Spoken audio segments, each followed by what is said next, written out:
Welcome back to the North American Regional Qualifier. We're just a few minutes away from the start of the Cloud9 versus Gravity series. So, gentlemen, last thoughts on the series before we get into it. What can we expect to see today? I think it's gonna come down to who, if it's the move from the mid-season where he was a big part of the Gravity success, or if it's the move that's showed on in the later part where he had some very rough games. So that's going to be a huge part for me in the games. Yeah, I want to see what happens with the picks and bans because Gravity picked red side for all their games and Cloud9 picked blue, which means someone was correct about this one. They can't both be in the better spot being on the same side every single game. So I'm curious to see like if the first pick means more, the last pick means more, and then if that actually translates to a series win, if these teams are close otherwise. Yeah, I mean, I think just based off so many teams picking blue side, at least in the 5-14 patch, generally the counter pick mid lane is kind of a bit of a thing in the past. Keen will have a different look to it. I think it's more about counterpicking the top laner in a lot of situations. And aside from the AD carry matchup that I mentioned earlier, I am really looking to see if Incarnation can outperform Keen because he was trending so heavily upwards towards the end of the year. And I want to see if he can kind of show that he is a top mid laner. All right, jungle mid, AD carry, and picks and bans. That's what we're looking for. Now, without further ado, let's pass it over to our caster desk. Hey guys, thanks Dash. Let's jump right into our first series of the regional qualifier. It's going to be Cloud9 versus Gravity. These are two teams that we haven't seen in action for a while now, so there are a lot of questions about how the teams will perform after just about a month here. Yeah, and for Gravity, they were the team to beat in Week 8, but in Week 9, they dropped to 4th from 1st. So today is all about recapturing their momentum. And a big part of this will hinge on Move, who Trashy was talking about, who really fell off in the last couple of weeks of the summer split. In Gravity's first 7 weeks, Move averaged 2.2 deaths per game. But in their last 2 weeks, he was averaging more than twice that at 5.75 deaths per game. Yep, and then meanwhile, Cloud9 split had a very different trajectory. The team had a rough early start to the split and made a late run to climb out of 9th and into 7th, saving their hides. No longer Cloud 9th place. Cloud9 has had a history of great finishes, but not many expected to see Cloud9 avoid the spring promotion tournament. And they had been hovering around the bottom of the pack all split, but they pulled it together when it counted to squeak into the regional qualifiers and make it here today for their shot at Worlds. Yep, the whole team showed a marked improvement, and you could really see a change in Cloud9's attitude under Hai's leadership. Yeah, and Hai's leadership trickled over to other people. The player that had the biggest transformation was their newest member, Incarnation. Incarnation went from being a lukewarm laner that went from just going even in CS at 10 minutes to having the highest CS differential at 10 minutes and had a CS lead in 7 out of Cloud9's last 8 games. It was a completely different turnaround for this mid laner. And obviously we haven't seen them play as a team since the end of the regular split, but many of the players that have scrimmed against them say Cloud9 have a good shot this week. We've talked to a lot of them, and everybody seems to be gunning for them. So, as strange as it sounds to call Cloud9 a Cinderella story, they could go on a miracle run to secure their 3rd consecutive appearance at Worlds. But it has to start with today's matchup against Gravity. Trashy was saying himself that if Cloud9 makes it, he thinks they're going to be the ones that run. It's putting a lot on them. A lot of pro players are saying that. Alltech weighed in on this matchup and says that Gravity have been retooling some of their strategies and are confident they can handle Cloud9. I think our strategy where we pick flexible picks and either play at top or mid, I don't think that has really worked out for us as of recently. So I think we're going back to a maybe more standard play style. But I think against C9, their champion pools are very limited. Like Balls, he usually just goes with the Rumble or Maokai, and maybe Incarnation goes with Azir or some assassins and stuff like that. But I think overall their picks are pretty telegraphed, and I think as long as we have strategies for whatever they pick, I think we'd be okay. I think everybody okay if you have picks for the strategies. But it all comes down to if you can make it happen during that champion select. Let's check out the starting lineups and see how they do. On the blue side, it's going to be Cloud9. That means it's Balls in the top lane, Hai in the jungle, Incarnation in mid, Sneaky Day to carry, Lemonation at support with still Coach Bubba Dub. And on the red side, it's Gravity. Hanser in top, Move in the jungle, Keen in the mid lane, Alltech at AD carry, Bunny Fufu on support, and the same coach as always, it's Cop. But I do agree with Alltech a bit on that as well, that the champion pools are a bit weaker on the side of Cloud9. in the top lane. You'd see Ball's underperforming a little bit during the season. His Rumble fell behind and falling back to the kind of the majority top laners, Gnar, Maokai, and still underperforming a little bit. Yeah, his Rumble had an amazing streak coming into this split, and then all of a sudden they start dropping games and it's not as potent as it was before. Right. They've been putting him on Maokai very frequently, but coming into today, I want to see what happens with that counter pick. What do they use it for on Gravity's last pick? That's true. He said they were going to kind of stay away from the flexing as much, go more towards standard. We'll see if that stays true. The Kalista ban coming from their side, as we would expect. Urgot in Italy as well from Cloud9. Yeah, and when Gravity was seeing a lot of their success, it was with Move on Nidalee, and then they had Bunny Fufu on Shen support, and they had a Sivir for Altec, so they were taking all these fights very quickly, and they were able to have global pressure from the support and the shot caller and captain. Instantly be able to grab somebody in those fights. The Fizz goes as well. So maybe taking that away from Hanser in the top lane to make sure he's not too aggressive. That play style to seem definitely more aggressive than Balls if they were to match up. And there's the Lulu taken away to stop people from enabling their AD carries and going with Protect the Kog'Maw. A lot more lately. Altec is a huge point of power for Gravity. He does the most of their damage and the most of any AD carries % of their team's damage. Both AD carries actually coming into this matchup, Zyrene. We see even during losses still have pretty nice score lines for their team. They position well, they're still trying to pick it up and put the team on their back. So even if the game goes awry, we'll still look for them as a bright spot. It's true, and I actually like the Azir takeaway here as well from Incarnation, because coming into today, when you were getting that last pick, counter pick on Gravity's side, I was thinking Incarnation's just going to go with Victor, Azir, or Orianna, one of those, the very safe picks when you're picking them blind, especially against Keen's champion pool. You take away the Urgot, make sure he doesn't have that up his sleeve. You basically leave him with things like Jarvan as hard counters to some of your mages in the mid lane. So I like the Azir takeaway here. It's so hard to counter that champion, even when you know it's coming. It's definitely a tier above other mid laners for champions, or for tier above other champions for mid laners. I'll get it out. Tristana, however, is going to be first picked by Cloud9. Sneaky has been picking that up for the past few games, and Kalista, when it was left open, that's banned. Back to Trist. Their last 5 games have been Tristana or Kalista. Yeah. Of course, picking that up. First pick, you see the priority here they put on having Sneaky get that champion over Altec locking it in for himself. If Altec's able to get that champion, you risk early turrets going down, and Gravity getting that early game advantage that they were thriving off of in the beginning of the split. Well, we'll see if Cloud9 can start the momentum their way, taking down some turrets early game if they get the matchups that they want. Gravity taking all the time here as Hanser gets himself comfortable. See the Gragas being locked in. Quite a bit of this as well at Madison Square Garden. Gragas after Gragas game getting locked in by the junglers. Braum as well for Bunny Fufu. The last time we saw Gragas for move was the very end of the season, not playoffs. He didn't play it in playoffs once. And in that last game against TDK, which ended up being a loss. But besides that, he hadn't played it since week 5, but still a champion he has up his sleeve. I do like the Braum for Bunny Fufu. Even though Alistar's on the table, they want to take that away. It's a very high priority pick. Great skirmish champion and very good at level 1s. And Gravity, we've known their early game strategies. Their level 1s were something they were getting enormous advantages off of over teams beginning of the split, and their early games too. So if they're able to fall back on that and Bunny Fufu shot calling with Braum can come into play, they might be able to get an early advantage here. It's interesting to see no support bans going at him with the way that Gravity's kind of tiebreakers and matches towards the end of the season went. He was definitely seeing some Thresh and Braum bans alike, or Alistar, I should say. But really Braum in that taster's choice right now for the supports. Karma getting locked in again by Lemon Nation, continuously staying with this pick, and the Diana. This is most likely a TP Diana in mid lane for Incarnation. It is flexible though. We can see it top. Very, very rarely do we see that though. But the mid lane TP Diana, I'll talk about it more when the TP actually gets locked in when we get in the game. But the Karma for Lemonation is a pick that he has picked 3 times in a row. The last 3 games that they played at the split, 2 of them losses, 1 of them a victory, but it was against TSM. So Limit, yep. That very, very crushing victory they had. They also had Shyvana in the jungle for that. Just a pretty much pedal to the metal composition they had for that one. But he's also brought it out to the likes of CLG as well within those last 3 games. So it's definitely something they feel they can control the game with, even versus the top teams.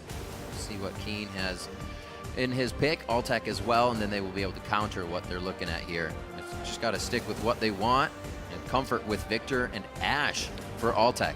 I like this, the comfort of having the Victor, very great wave clear champion in the mid lane. You assume it's a mid lane Diana, so you can already lock in your middle pick, and then you save your counter pick for your top laner. I really like this strategy coming in here because top lane just has so much priority on it right now in terms of counter pick and getting a good matchup here.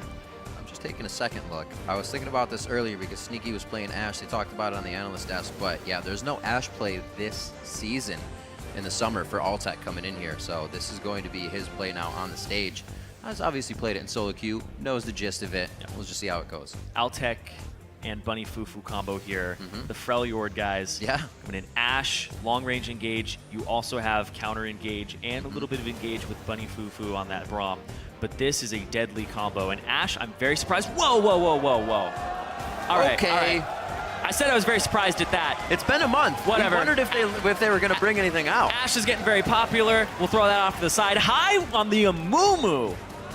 Awesome. And balls on the Rumble. The Wombo combo coming down here. We are on 514, to reiterate what patch we're on. Making sure everybody knows, but High is going to take the Amumu. I wouldn't put it past these guys. These are the guys that brought out Rengar during the season. Yeah, so. High just goes with... this is like a High old school Quantic when he was the jungler of this team. Getting the stretch in. Going That's back true. to it. When's the last time you saw an Amumu? Isn't Amumu one of his favorite Pro play? junglers or something like that? Yeah. Yeah. It's one of the champions that he played way back in the day when they were qualifying for the LCS. For sure. Well, Cloud9, I love when any teams try something in the first few games of a best of 5. You have comfort to fall back on, test your opponent, and see where their boundaries are. Why not do it with an Amumu, a Diana, and keep that karma going in the bot lane? Oh man, I like these compositions coming together here. A lot of engage on Gravity's side. They're able to get in with the Ashe Arrow, takes the burden of engaging off of Poncer, so he doesn't have to play Maokai. He gets to play the Gnar, and he gets to have a good matchup where he can bully out Balls a little bit. But Balls isn't looking for the one-on-one. He's looking for the team fights with the Amumu. Yes. High's impact this game versus move. We were talking about has High picked up new junglers, which is going back to an old one. That he is. Another thing that also falls into play here is positioning for Gravity. It's going to be the instant bandage toss into ultimate. You haven't played around it that much. You may mess up a few times, and those few times can be the fights that Cloud9 needs to really get themselves ahead. Still, can't count Gravity out. We talked about the early game. You're going to have move on Gragas. You might be able to set something up with Bunny Fufu on Braum, depending how they split things up. We are going to be getting into this North American Regional Qualifier, Cloud9 versus Gravity. It's been, like we said, roughly a month since these teams have played, so I'm sure they're ready and raring to go. Yep. And Bubba there on your screen. Take that book. Since he got brought on, I was very surprised they didn't bring Charlie back because Charlie was helping the Challenger team, but Bubba is the one still in Champion Select with them, still coaching them. I heard that he's raising their morale, and he gives Lemonation a lot of freedom of picks. You can see High there. Gets to pick something very off meta for him. Guys have like the longest honeymoon phase going on. We're about to be tracking how you guys think the series will go, so keep sharing your picks by voting on Twitter. Send hashtag C9win or hashtag GVwin to @LOL Esports, and we'll tally those up as we go throughout the game. We have a best of 5 on our hands. They were quite fast over in Europe. Let's see what kind of fight Gravity and Cloud9 can put up here in North America. We are on the Rift for Game 1.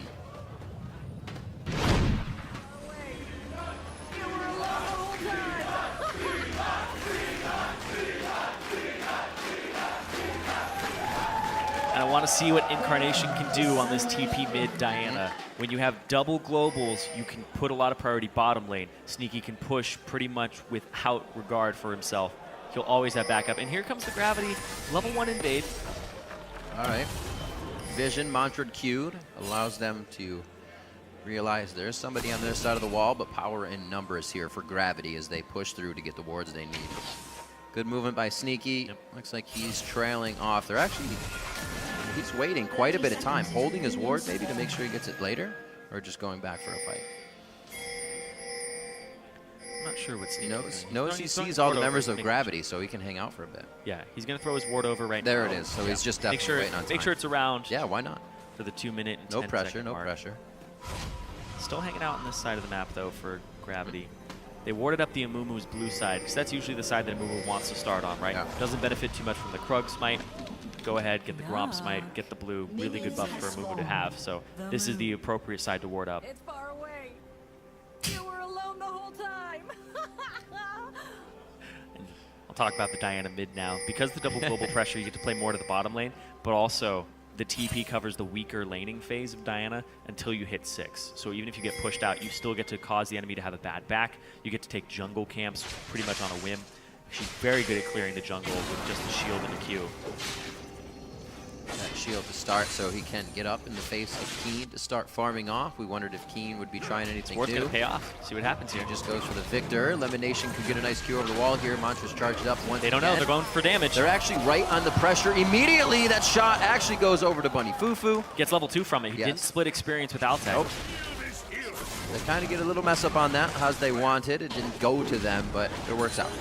Yeah, the experience advantage does go over to Gravity, though. And even though Still Braum have took it. some damage, Altec's flash.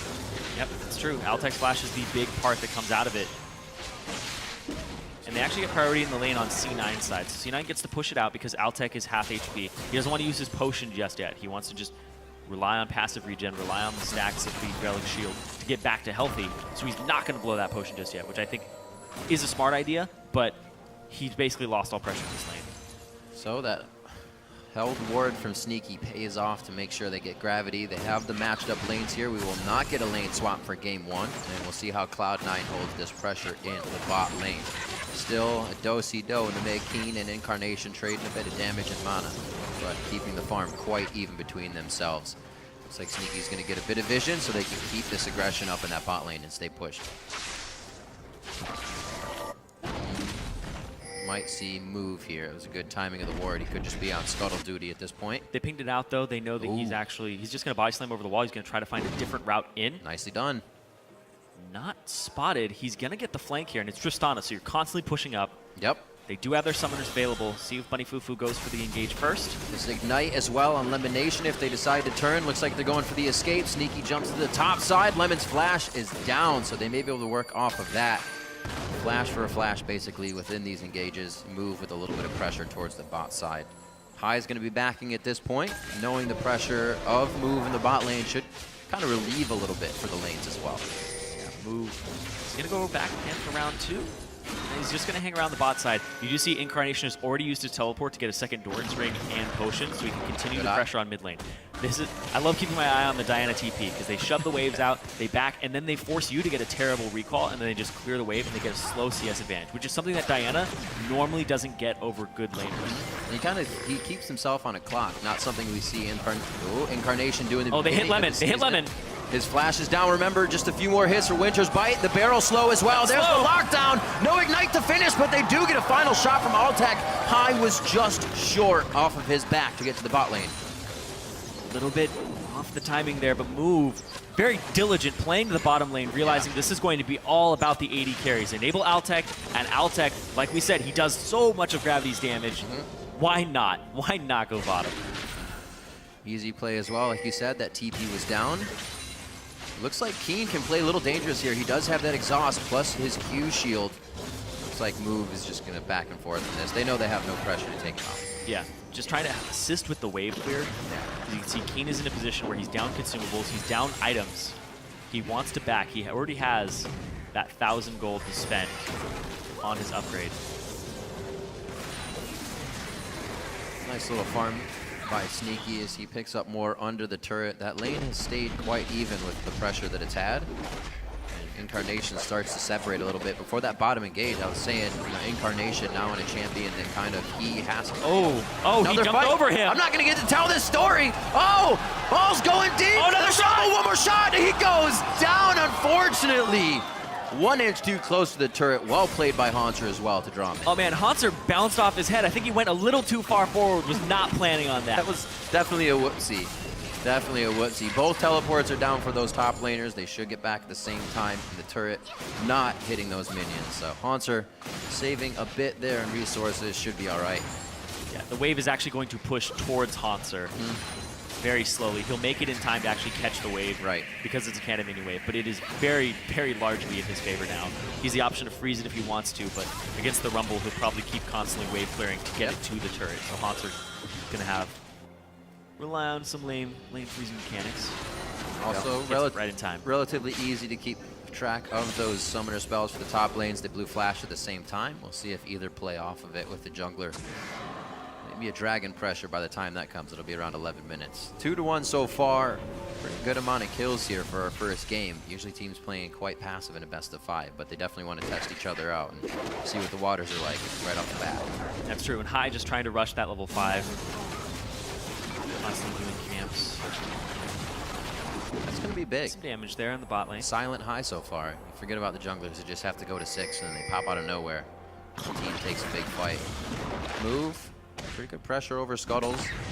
Keeping control of the map for his team. It looks like he may head top side here. Or just may be looking for High. Yeah, they shot the Hawk shot. They saw where High was going. He's just making sure that he doesn't run up and go after Hanser there. Just hanging out. I like that Hawk shot too, because when you reveal High's location, it means you can just push out bottom no problem and know that he's not going to be there. High though, gonna hang out near the bot side now. Go to his red. Bunny Fufu knows it since he didn't show up there, he's gonna back, and he gets some deeper wards down. Yeah, this looks like it could be a little bit of love for Dragon here with Vision. If they can get this pink ward cleared, it'd be real helpful. Seems like he has time. Right on his back though is Lemon Nation. Sneaky on the bot side here.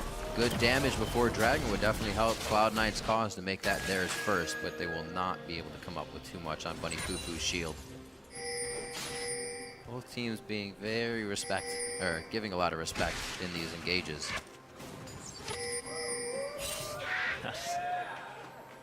High though, High's jungle is actually relatively well warded.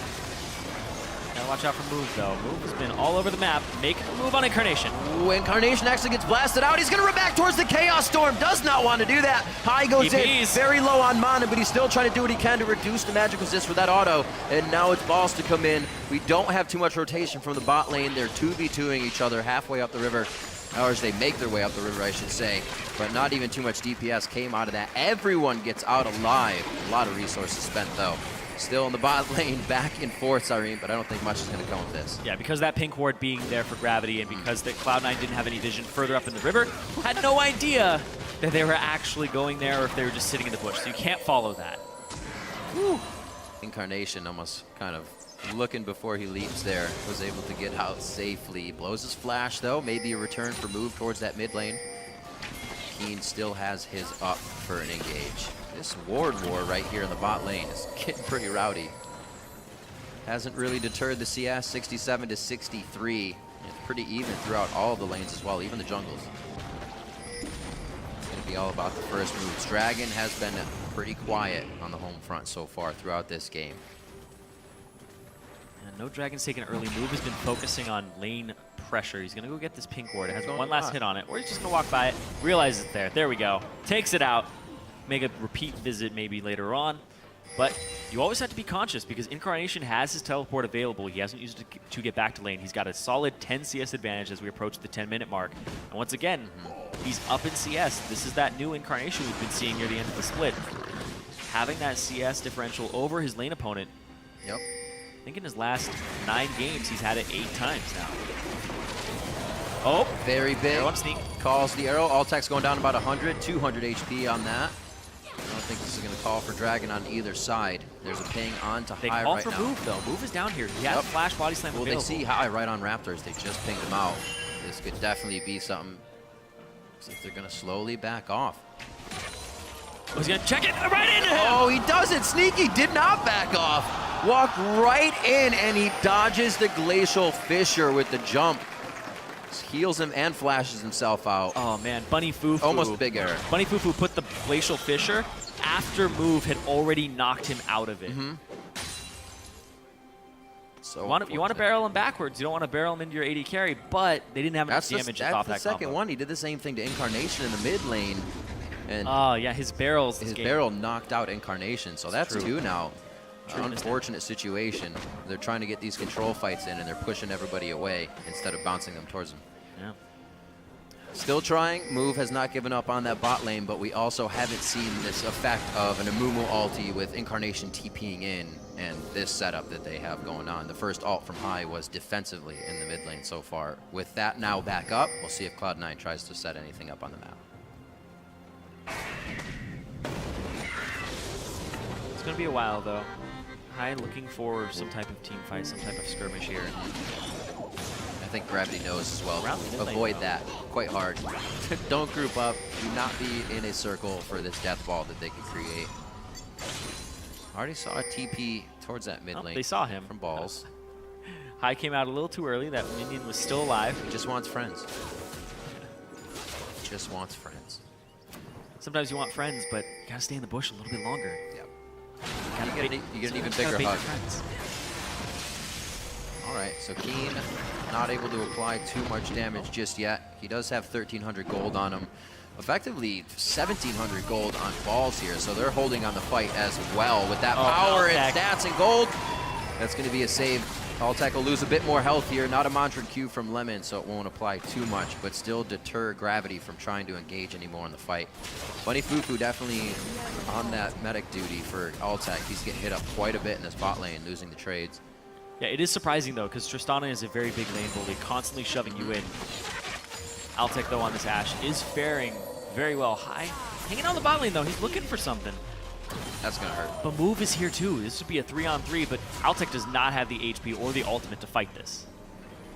I don't know if they want to bait it in. The arrow is actually down to look at the timer, so you are absolutely correct. A quick back from them. Move looks like he may try to go in, knock him into the turret. But Be a I don't know. 3-on-2. It would be scary. That teleport from Incarnation is still up. They'd have to make it happen. I don't think it's going to be what they want. Altec did stay, and that arrow may actually make them feel a little too insecure. Or I should say the hawk shot. Yeah, they cleared it, made sure High was not in the bush anymore. He's clearing his red now. Move though has used a lot of his time here, and he's not gonna get it. He needs to back off of this. The bot lane is playing very safe. He comes out, he clears the ward finally. Yep. Yeah, he had body slammed into the bush. The ward didn't see him on entry. It sees him on exit though. So Move again. He's kind of almost wasting time in the bot lane at this point. Hasn't focused any other lanes. Not the easiest to gank Incarnation in the mid, but not attempting to pressure anything else. Incarnation still up in CS and getting a bigger advantage as well.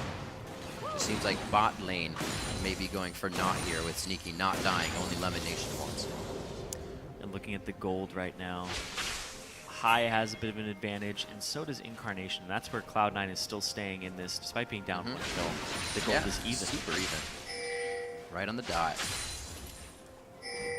Not much has happened in this early game. We've seen Move attempt to make some aggressive plays, Yeah. but two of them fell flat by the barrel positioning on his ultimate. Well, usually he hits those, gets the first kills, and then he's in the other jungler's face, which would have been perfect for Namumu in the early game because he just wants to get 6. And Move was no kill on Incarnation, no kill in the bot lane, unfortunately.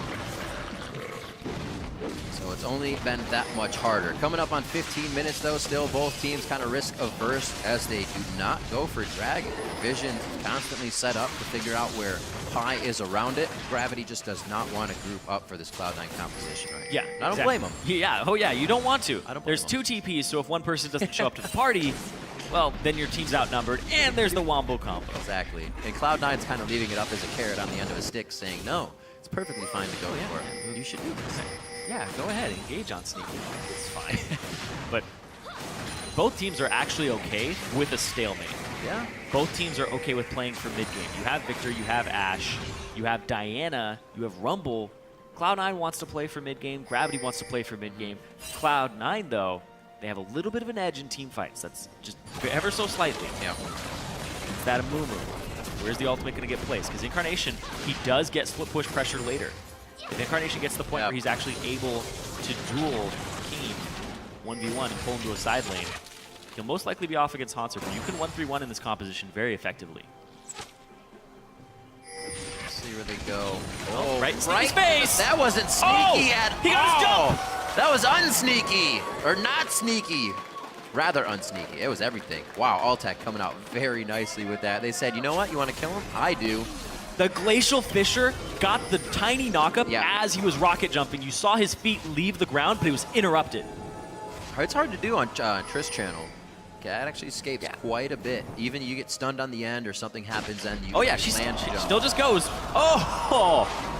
We were wondering Almost. when they would turn the key, start the ignition. There's one of them. High tries to get over the wall as they go for kills across the map. They were a little angry that Sneaky went down, and they wanted to get a return kill. Keen finally turning it on as well. High just on the wing and not quick enough to get in for Incarnations to re-engage. Quick upgrade 3 for Keen there. Spends all his gold on his perfect Hex core, so he has the suck in on the gravity field to vacuum. I was actually very surprised when I saw that. I'm like, it's 16 minutes in, he already has that. A lot of gold invested in that instead of going towards a death cap, going towards a burst item. He's going for more utility. This turret could go down in the top side. I was going to say, once Cloud9 gets these turrets down, but the last few engages have made their turrets fall here. We'll watch this bottom one again. Oh, perfectly Hits exploited him. there, right there. Boop. Oh, there's the rocket on his back, but it doesn't go anywhere. Perfect, perfect Freljord lane capitalization. comes up huge. Really good capitalization there by Altec. Answer with the Wamba stomp. Just laughing his face off. He's up in CS too. He got about a 30 CS lead in that lane. Balls has not been able to use the teleport. They have been, that's kind of what we say they want. They want to teleport, they want to fight. Gravity's been keeping it to the lane and actually is starting to get an advantage out of that now. Finally getting up there to a 2K gold lead. For 15 minutes, it was absolutely even. High now to the bot side. Pink ward control will still reveal him. I don't know if they're going to be able to get much out of this. If Cloud9 can start getting turrets, you get High in the jungle, some bandage toss from Fog of War, things are different. But they're being shut down now. But look at all the wards around Gravity's bot side. And they've been keeping that up. Yeah, and here comes the flank in. The Banshees fail already as well. 18 minutes in for Hanser here. He knows there's quite a bit of magic to be fighting against.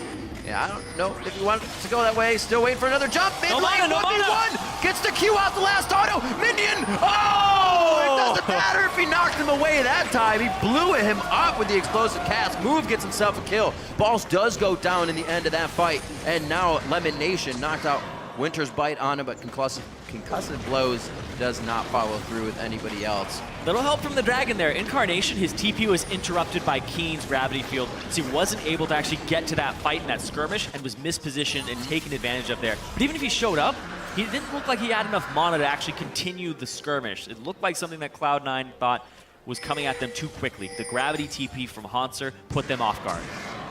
Because they have all these deep wards. They had all these wards around Dragon. Wasting no time. And these wards are going down, and they're going to be backing for now. They want vision immediately to use right away. They don't care if they can't act on it. They just want that vision. Definitely giving them a very big lead so far. Yep. Now 4,000. It's jumping 2K increments here. 15 minutes. It's even. 17 minutes. 2K gold lead. Now 20 minutes to 4K. 5-1 here. Gravity has actually found the fights and stayed away from the AoE of Cloud9. Ooh, he stopped it to jump in on. Yep, Blood jumped out with the ultimate. Rushed in. Just out of mana at the end, too. Couldn't get the final passive proc. Huzzah! Gravity might be pouring one out for Cloud9 there. A little help from the Dragon there on that last hit. Yep. I don't know why he was in the pit. I think they got routed off to the side after a TP from Hanser.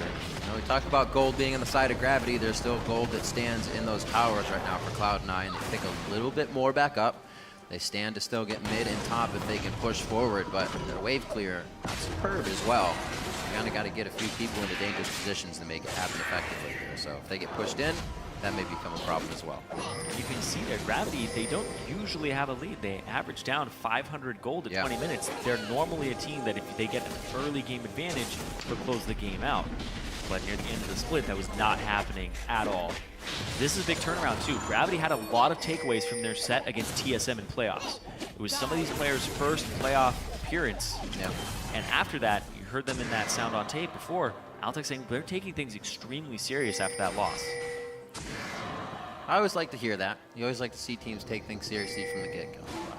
It happens. Sometimes it doesn't always work that way. Well, you think, it's kind of, you go in thinking you have the answer, and then you see, oh, the solution to the problem was much different, and we didn't accurately assess it. Oh, there's a good one. That's just too much. That's the vision control that we've been talking about on the bot side, giving Gravity what they want. High now trying to waddle out of this one. The next ultimate used in defense. Keep going, and that's going to be the hit. A double kill now for Keen after playing a very relaxed mid game. 2-0-1. But they're going to lose two tier two tier 2s here. That is hard to say from Gravity's side. They're going to be able to pick up this one, and Altec is already pushing the bot lane one, and he gets it. So 2 tier 2s traded for 1 tier 2 in the top lane from Tristana with Sneaky. Arrow flying to the Arrow top going side. there. Not going to do too much. Nope. Few bits of damage to the minions surrounding, but they still drop the top turret as well. So there's a bit of that outer gold that Cloud9 was hoping to pick up, but like you said, they're losing quite a bit. You can see the reason. All those wards in the bot side of the map that Cloud9 has not been able to play. I absolutely love this from Gravity, though. They keep pushing their ward line up, and it's focused around the bot lane, where Altec is, where the majority of their damage was. So he was able to And the guy's really got push hawk shot, bottom. too. Exactly. So he's able to hawkshot across Never the map, gonna and that's die. what he's been doing, too, is he's sending his hawkshots into the brush in the lane, Yeah. down the lane, or over across the map near Gromp to check routes, to check who is on that opposite side of the map, and I absolutely love this. It's giving them so much control in this game. Altec helps the other side of the map. The other side of the map helps him. I like this. It's a lot of kind of helping each other. I'm trying to think of the word dependency, codependency. Yeah. They're helping each other. Goes for the distortion boot upgrades extremely fast as well.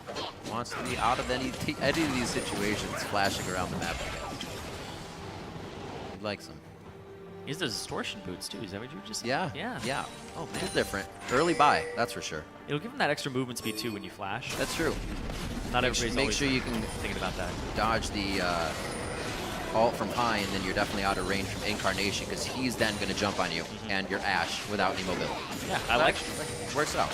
We'll see if it works out. So far, he's got the 2-0-1 previously with the team fighting very nicely around this death squad of Cloud9. You can always see Gravity's intent by where their wards are placed. Now, all around the Baron, so many wards. They're definitely outwarding Cloud9 this game, and it's not just move. This looks like a huge team effort. Bunny Fufu already has the Zeeks, or sorry, not Bunny Fufu. Lemonation has the Zeeks completed for Sneaky.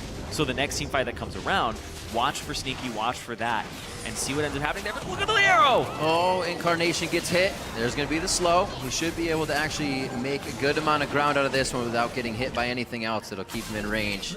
You see that Sneaky's in that bot lane. He could still come up, but they don't want to bring him into a bait. He's going to immediately back. Cloud9 does not want this fight. They're trying to disengage. Don't bring him to Sneaky! He should be back in time. He's fine. Incarnation's going to go down valiantly for the team. A push by high in the mid lane. How many others, or how many other people from Cloud9, however, they're able to join him? The answer is 0. He's just trying to create more pressure so Gravity doesn't get too much more out of this one. But Gravity are now starting to get picks around the map that they want, and they didn't really have the vision to do that either. They were running through darkness. So they're running through darkness, but they were very confident. They were able to see in the top lane that Ball was pushing with that lane ward that they have right after the tier 2. So they were actually pretty fine to do that. They saw the push up Sneaky in the bot lane, and it's a very low mobility Diana. And also at this point in the game, Incarnation, I'm not 100% confident. I don't know if he is either in his ability to 1v1 people. Hanser has built full matrices for the matchup against Balls, so Incarnation's not going to be able to 1v1 him in a split push. Right. And Keen probably isn't going to go split push. He'll probably focus on objectives and wave clear. Bunny Fufu. Diana's not really going to be split pushing this game. Yeah, Bunny Fufu doesn't leave the side of Altec in these games either. Those two, quite a duo that they've been able to come up with this time. Altec previously is like Glee, Paragon, Imagine, so many different supports to still keep himself at a top tier 80 carry. He was a support himself. He was a support himself. Now Bunny Fufu and the captain of the team on the support side. These guys have definitely brought out a duo lane that can fight any other. Right now 2-0-2. Looks like those fast distortions are paying off. And Hanser's doing an amazing job this game. His teleport's been on point. Well. Yep. His pressure's been on point. I like the Hex Drinker build immediately. Oh, high. Oh, a little early on that. Flashed it forward, move. Oh, the damage onto high. They cannot get past Hanser or move right now. Lemonation's focused on the backside. Incarnation jumps in. It looks like he's trying to get onto Altec, but it just can't happen. Bunny Fufu is hip and hip with him. Balls goes in now. Sneaky, can he get the auto attacks off? A few more crits from him. That's the hit, the reset. Can he jump forward? Hanser, one hit away at Altec as well, but Altec could deliver the damage needed to take down Sneaky, and they have to back off. It's a 3-for-3 at the end of the day, but they still get priority onto this turret, and that's a team fight win there for Cloud9. Zeke's coming up very big in that fight. Now it's something that a lot of players are ready to see halfway through the fight, but Sneaky definitely bringing out the impact damage right there. It's very difficult making to Gravity track. change their mind. It's extraordinarily so difficult. to track. You know when it's on, but you don't always know when it's about to be on. You have to be clicking on somebody and These watching like a their sound snack. like. You see right here? It's already activated coming into it, but it deactivates right there. They wanted to fight around it, and that's where they're looking for it. But he flashes after his Curse of the Sad Mummy.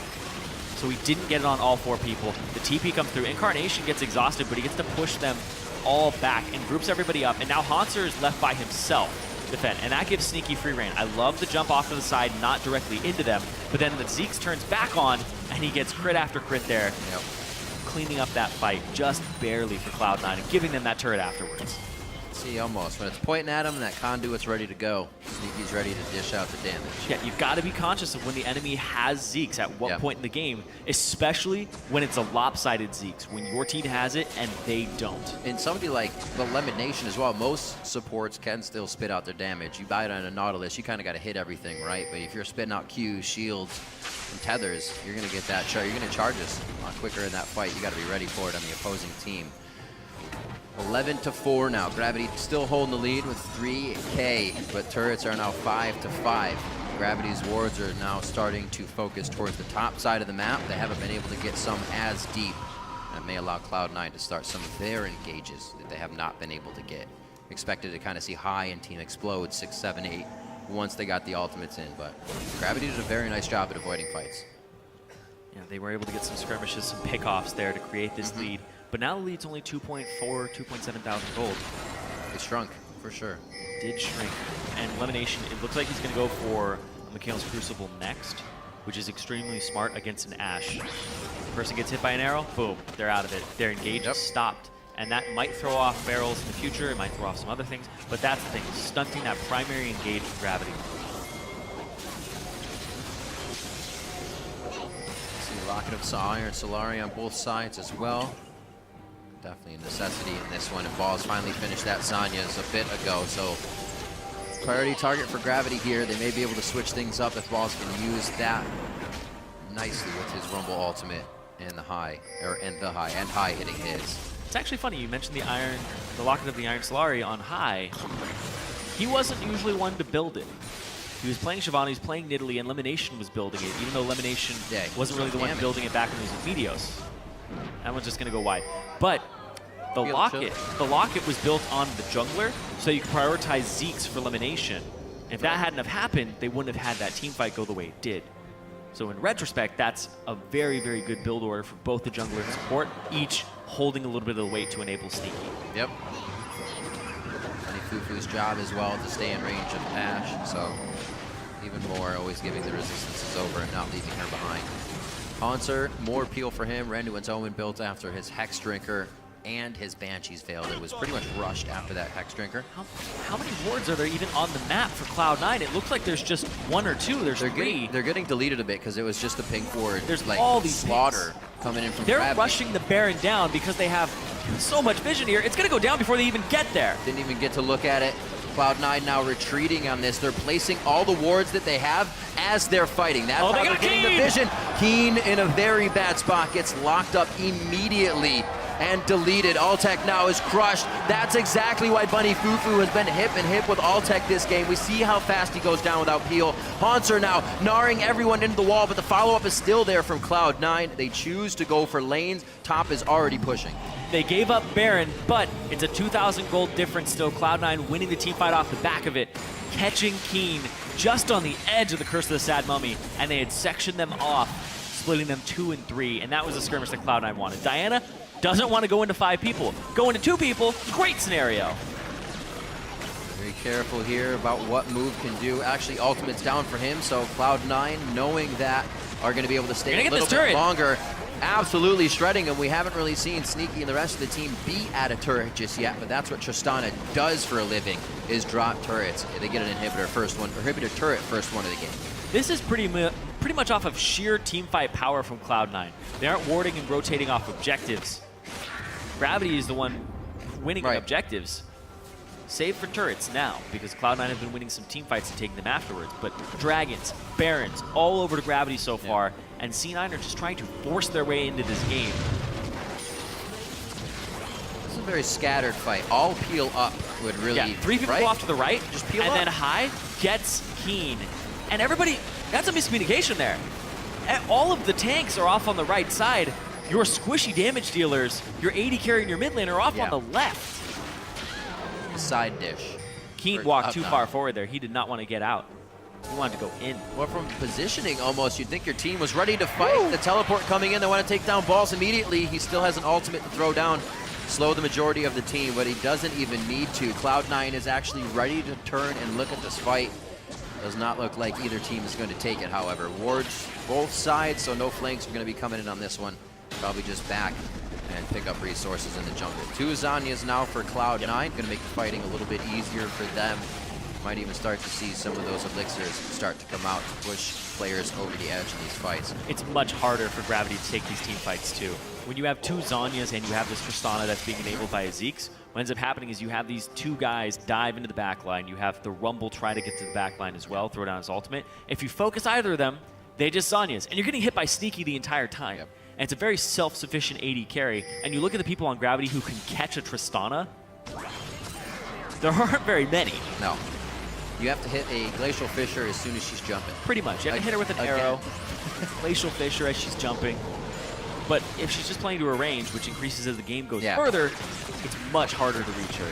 Really, they need to use a priority ultimate or a skill just to stop Tristana. You know, explosive Cask, Flash Yep. Body Slammer. You have to be It's going to perfect be for tough. that. They don't have that much lockdown to put right on top of her, and we're seeing Sneaky be able to get out of these fights. Only died 1 time throughout that laning phase. Now fighting 33 minutes in. Cloud9's trying to defend their base. They can still work off that inhibitor down top, and they have a minion wave pushing in the bot side here that could actually do a little bit of damage, it seems, if they can start getting a fight with Gravity and they can't get back to it. This is what we knew Cloud9 from before as well. So maybe sometimes they'd falter if they didn't have a good vision in the early game, and then their fighting prowess would absolutely take control. That's true. Cloud9 were always the team that had that teamwork coming into team fights. Right. And it seems like they're recapturing some of that. There's only a 200 gold difference between these 2 teams now. It is so minuscule. They are neck and neck. Or sorry, 2,000 is what I meant. I got you. Yeah, thank you. I had a 0. 2,200. It works out so well for them, though. We talked about it in the pregame that under High's kind of Oh, their leadership. right to Sneaky. Oh my word. Chaos Storm with a whole front-loaded section of damage coming in from Gravity. Now onto balls. They take him down. Equalizer wasn't even used, and Gravity turned the switch. Cloud9 was not even ready for that fight. They're going to get so much off of this. 30 seconds on the death timers. They have a bit of a minion wave. Are they going to keep going for it? They might be able to take out a Nexus turret or 2. What is going on with games in North America right now? We saw. Oh, High goes in! Wait a minute, this could be a stop. Incarnation goes for Keen. That's the exhausted. damage. He flashes out. The Zanyas is there, but only to make Incarnation look good before he goes down. Haunter takes down High on the backside as well, and that is going to be all she wrote. A few minions coming in. That's going to be Sneaky's up all now, that they though. need. Sneaky is coming up. Incarnation's going to be there. And Sneaky, if he can get one reset out of Keen or move, they aren't going to have those charges yet for the Zeeks. They may be able to get back into this one. Knocking them away. They can keep themselves Oh. alive.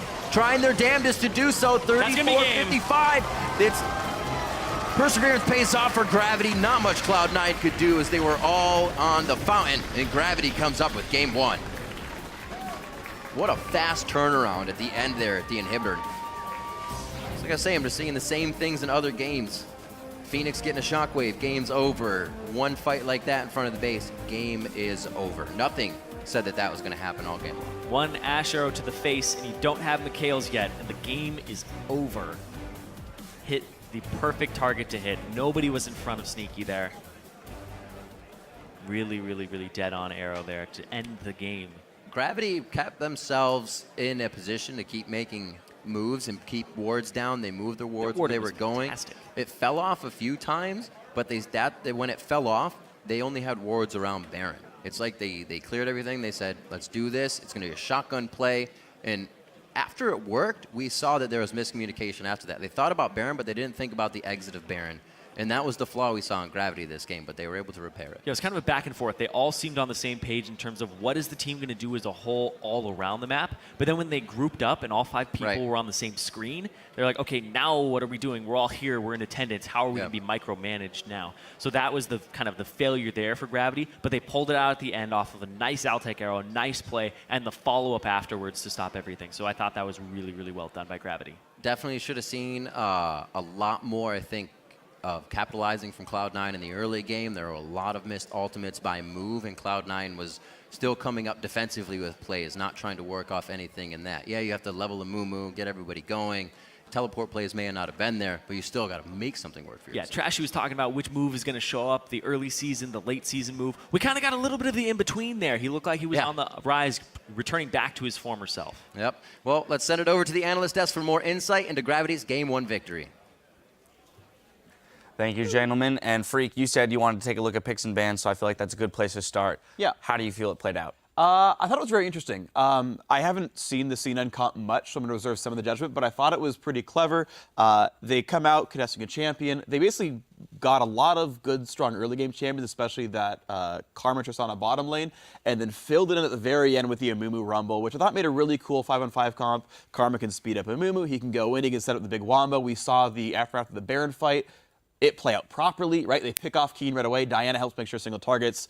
That's all cool and good for C9. That was kind of nice. I think it's a good comp. Gravity though, overall, like they picked really solid as well. They had a lot of good pick potential. The Ash Arrows into the Victor, another really solid team fight comp for them as well. And especially, going onto that red side and getting that sort of late pick Victor, the one after seeing Diana. Keen did super, super well, and it was good to see him kind of return to form and have a very strong game. Most damage in the game, 24,000 on Victor, big factor. Now let's take a look at that Amumu pick, because it did seem as though Move had a little bit more relevance in the early game, got a couple good ganks off early, helping the bot lane, and up in the top lane against Rumble. Yeah, I would also say Hyde did not have that good of a game on Amumu. One of the things that Move was able to do on Gragas is early game, it felt like he was everywhere. Like he got so many pressure-filled ganks off of, and then also early game was only down like 5 or 10 CS to high, so he didn't really fall behind. Additionally, I think that's one of the big reasons that Keen had so much success on Victor was because of the early game pressure that Gragas was able to apply, and it was actually still a very close game right before that turret take at the end, so it was a push-pull between both the comps. One of the reasons why we don't see that much Momo play in professional plays is because you actually rely so much on your cooldown, your ultimate, when you hit 6. And Hai had one moment where he missed it in mid lane. He also had another moment where he missed it again in the mid lane. So you need a good setup to use it properly, where they actually use this Rumble and the Momo combo. Because whenever it's down, Gravity has a lot of freedom to just force towers, force fights, where they know they will win. So that is kind of the flaw of Amumu. I like the setup though, but they just didn't execute it. Next, do you have something? Or? Yeah, I just thought it was really smart actually, as you mentioned, Gravity taking fights they could win. Gravity were very slow to group up, and I think intelligently so. They stayed in lanes for a very long time. They played for a lot of these 2-on-2, 3-on-2 fights, playing around Ash Arrows, things like that. They would take Dragon, people were dead, but anytime we saw an open field fight, it became a lot closer of a battle. There was the mid lane fight where they grouped up 5-on-5, and Sneaky cleaned up the Baron fight again where the Amumu got a pick off, and so Gravity choosing to usually hide from 5-on-5, I think it was very smart of them to play around the enemy composition, and that was good. One point about the Ashe is that we have seen more Ashe lately, and one of the things people countered with is taking cleanse on AD carry, taking cleanse on mid lane. And when we see C9 lock in Diana, we know most players recently take it with the TP. And on the other hand, Sneaky didn't have cleanse. So I would have liked to see cleanse on maybe Tristana. I don't think it would be possible in the mid lane, but at least on Tristana to prevent some of the picks we saw in the last fight where Gravity won. They actually lost because Sneaky got caught by the arrow. Which is, I think, very, very concerning that they didn't pick up the cleanse. Cloud9 on your screen right now probably discussing what they're going to have to change going into Game 2. I do kind of want to return to your point, Freak, about how slow the earlier portions of the game played out. We saw the gold lead, or lack of gold lead, kind of hold even for quite some time. And it points to the statistic that we saw pop up in the middle of the game, in that Cloud9 had trended towards having gold leads at 10 and 20 minutes, whereas Gravity gold deficits. Absolutely. This time around, though, 20 minutes came, Gravity had that lead. So how does Cloud9 get back to that?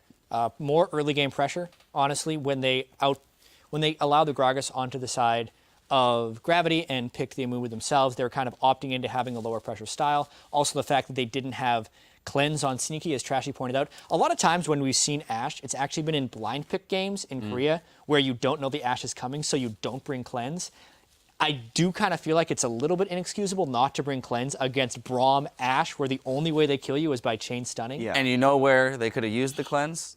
At the end of the game. At the end of the game. So let's pull up that clip, 34 minutes into the game, in the top lane. Jat, you can continue your point here. Right. This is the defining moment of the game, because prior to this, it actually did seem like Cloud9 was going to be able to come back. The gold lead was only about 2,000 for Gravity. We'd just seen Cloud9 kill both the main damage dealers for Gravity in the Baron Pit, and then Gravity was just grouping up for a siege right here. And honestly, Sneaky's in the front line because, let's be fair, they don't have a true tank, so they're always vulnerable to these picks. They land one Ashe arrow. It completely destroys him. You could see High was actually going for the initiation, so Cloud9 was calling that they were going to make a fight, which is probably why Sneaky was up there. But once again, it's so risky without the cleanse. As soon as they get the kill onto the one damage dealer, High calls off his flank, and they just get ran down. And honestly, credit to Gravity for making the call at this point to end the game. Yeah, this one to actually close the game out is really, really clutch here. I mean, okay, 5v2, it's not hard. 25 seconds, you have enough time to go over this turret, and you feel safe about it. This fight honestly feels fairly safe for Gravity to take.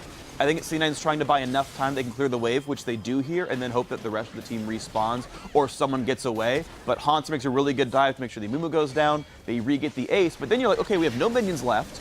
We're taking damage here, and the next two guys are spawning, and Rumble's up at 8 seconds too. This becomes a very tough call to go for. If you screw up, you give up a lot of the map again. They made sure the minion wave was clear so they get the reduced armor on the turret to near the end of the game. Also, whenever someone was taking a turret during that dive, it was either Bunny, Fufu, or Move, the people that don't need to be alive to kill the turrets. So it was well executed, and they really kept a measured head considering it was a back and forth game. And a failed dive there where they get counter-aced could have cost them the game. Yeah, it opens up a lot more of the map. I think you can't quite end the game on like 32-minute death timers, but you certainly get a lot of it back. And when you're that close to winning the game, it's definitely not a giveaway. I do want to quickly touch on your cleanse point on Tristana, because you're right that it's just a much more risk-averse style, and like it'll make sure if an arrow hits. Generally speaking, these guys are playing on like 8 ping, and they're all like 700 range Ashe arrows. Like even the one that hit there to close the game out, you saw Tristana run backwards. Like he moved his mouse, clicked behind him, and said, "Oh, I should run away from Ashe." It just didn't like hit W. Like he actually like mechanically misplayed, which is very rare for Sneaky. I feel like he's a good enough player to just like rocket jump or flash his abilities, and in almost every single case failed to dodge, which to me is very unlike him. And you obviously saw it play out as well. Lack of cleanse got him killed, but I feel like he should have been fine. All right, well, with that win, Gravity grab the first win to heat up the series. We'll be right back with Game 2 between Cloud9 and Gravity in just a few minutes.